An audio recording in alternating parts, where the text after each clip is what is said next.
So, háid gimmert I gine glynnocht, glyn Barn Town, club sin trele I gontail ach arman, agus sé an darabouta don crave dúine, an chéad dúr domsing ábhlín bheith gimmert leis na chalíní.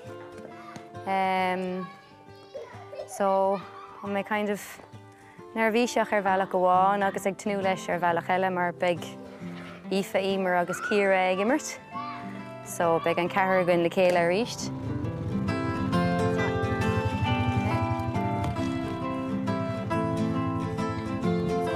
Nás láid tos an gati Emer agus rocky mishes da. Yeah, sure.